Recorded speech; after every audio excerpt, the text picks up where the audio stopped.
Hello everyone, Cold Bore Miracle here today on behalf of GunMade. If you like guns and want to learn more about them, as soon as you're done watching this video, head over to gunmade.com where you will find reviews on your favorite firearms and all kinds of information on where to get them. Today I'm taking a break from a little hunting here in the beautiful Rocky Mountains to talk to you about this unit right here. This is the BC-8 from Bear Creek Arsenal. This might look like another AR-10 or SR-25 type rifle. This one, however, is chambered in .30-06. It is also available in 270 and 300 Winchester Magnum if you really need some more power. The .30-06 is probably one of the most popular hunting cartridges in the country, so it only makes sense that it would end up eventually in America's favorite rifle platform. The BC-8 incorporates all of your favorite AR-15 features into a .30-06 rifle.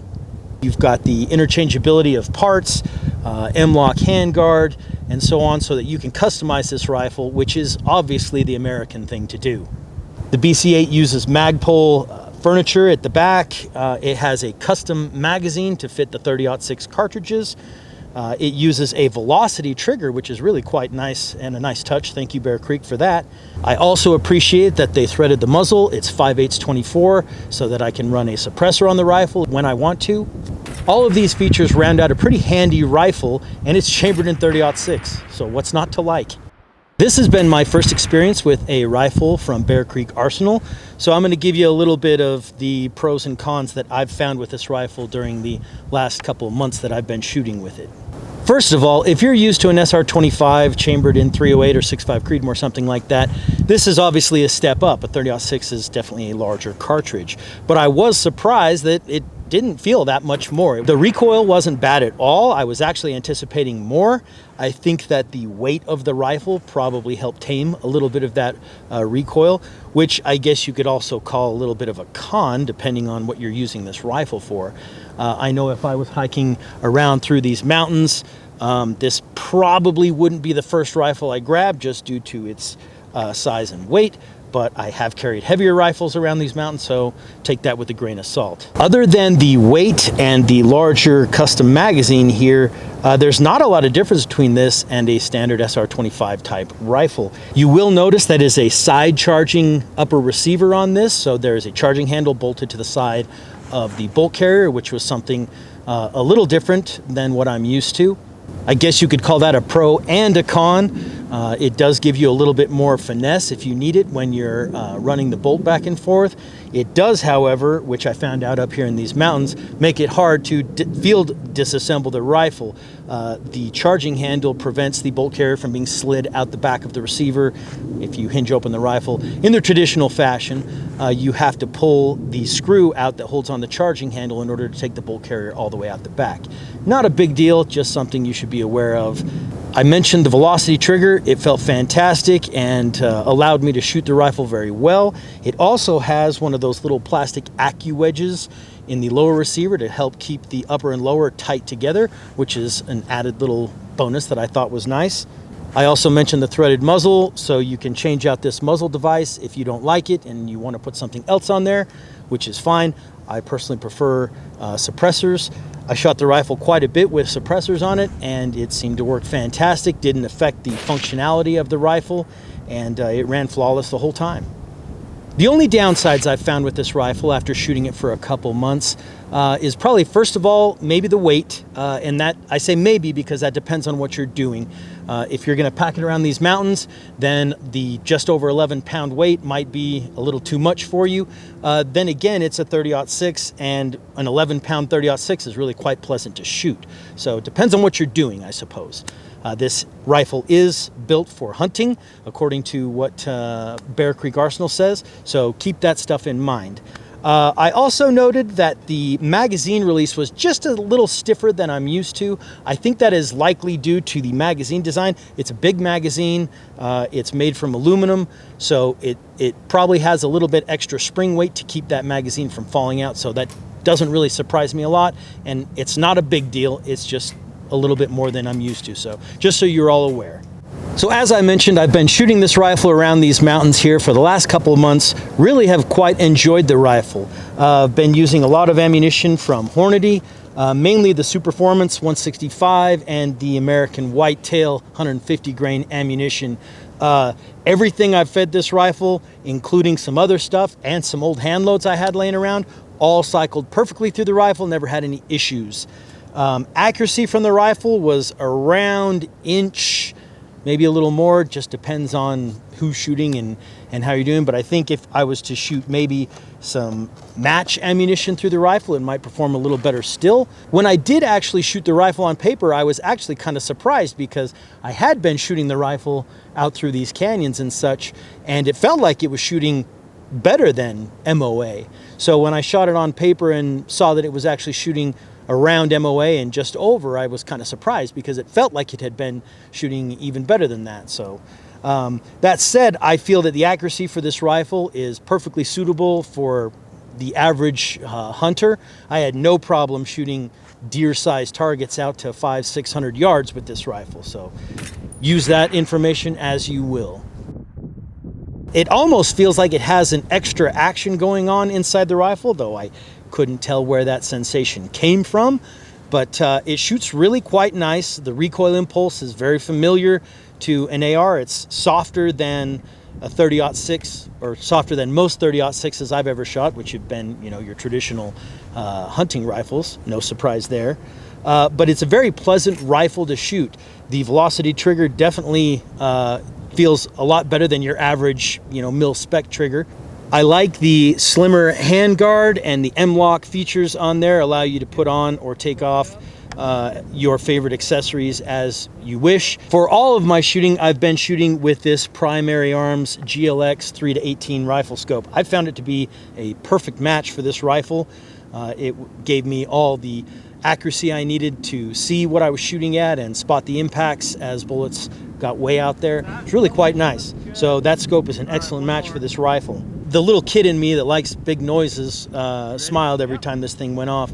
And it's just a genuine pleasure to shoot. I couldn't find anything I disliked about the way it shot, particularly when suppressed. Made it even more pleasant, obviously, because it took away some of that racket and allowed you to shoot. I was shooting it without ear protection. Call me crazy, maybe I'm already deaf. I did notice while shooting the rifle suppressed, obviously it's going to increase the bolt carrier speed by increasing back pressure. That did cause a little bit of brass damage to the occasional brass, would get the case mouth bent in. Not a huge deal in my opinion. Maybe if you're a reloader, that might be something that concerns you. But shooting the rifle suppressed didn't cause anything different in its function other than the occasional dented case mouth and, like always, a little bit more dirty brass, which again is no surprise. And certainly not the fault of the rifle. It's just that's what happens when you shoot suppressed. The magazine design for the BC-8 is rather interesting. This uses two aluminum halves that go together and kind of slide up into a keyway, holding them together, and then the base plate slides on from the bottom. It's a very robust design. I feel like I could club somebody out with this thing and not even put a dent in it. It's quite thick in its design. So very nice magazine, and it holds the 5 rounds in there well, and I had zero issues cycling, which I would hope, obviously, since this magazine is built specifically for the rifle. Some people might think that a 20-inch barrel is a little short for a 30-06. I suppose that's an argument you could make. I personally prefer shorter barrels. Up here in these higher altitudes, we aren't affected as much with velocity loss as perhaps someone at a lower elevation. So I think the 20-inch barrel was a good compromise.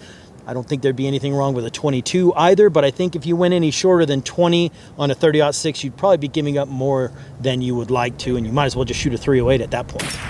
As I mentioned, this is my first experience with any Bear Creek Arsenal rifles, so I guess take it for what that means. As far as scoring this rifle, let's go over a few high points. As far as reliability is concerned, I've had zero malfunctions with this rifle. There's probably somebody out there shaking their head or something like that. if the internet is to be believed. But in my experience, through the boxes of ammunition that I've shot through this rifle, I've had no malfunctions of any kind, whether suppressed or unsuppressed. Ergonomically, this rifle it's an AR-15. What's to complain about? And because it's an AR-15, if you don't like something, you can change it. If you want to change the buttstock, the grip, if you want to put down grips on the front so you can run it commando or something, be my guest. It's an AR. That's the beauty of the design. You can change it to fit your needs and the way you want to run your gun. When I opened the box for this rifle, it looked pretty much exactly how I expected it to. It has a Parkerized finish, which is neither the greatest thing in the world, nor is it trash, I guess you could say. It looks good. All the machining and finishes all look uniform and nice. I mean, I couldn't really find anything in its appearance that I disliked, other than very subjective things. I personally don't care for sloped fore ends on things like that. I don't like things tapered. It makes me think they look like a turd. But that's just me. Obviously, it's up to you if you like it, and if you don't, change it. I mean, it's an AR. You can customize it to however you want to. As far as value, if the internet is to be believed, Bear Creek Arsenal firearms are fairly inexpensive.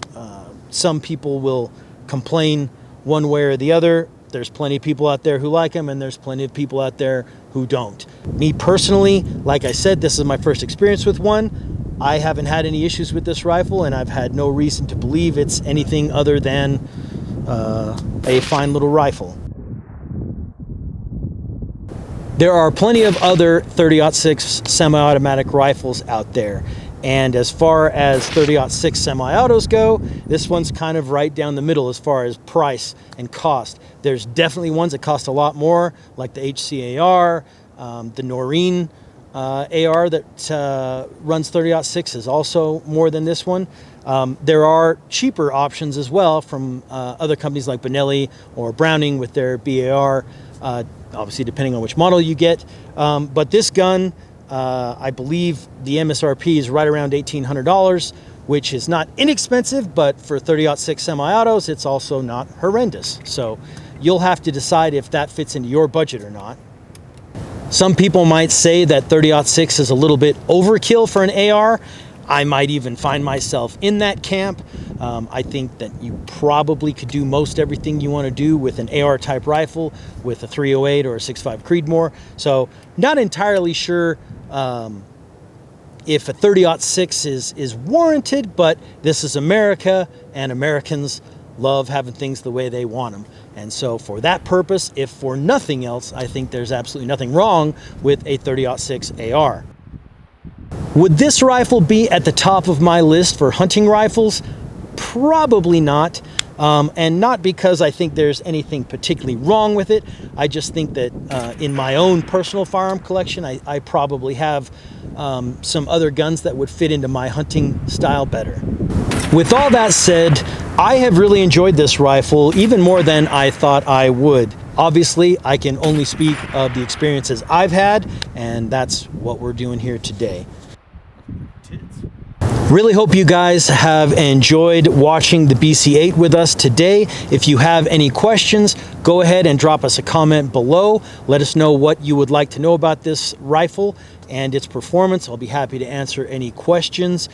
Make sure to like the video and subscribe to our channel so that you can get more videos and more content about this and many other products. And like I said before, as soon as you're done watching this, head over to gunmade.com. You can read the written review on this rifle and many other firearms and get all the information you would like to know there. Thank you guys so much for watching, and we'll see you next time. I'm going to take this guy back up here and see if I can go find an elk.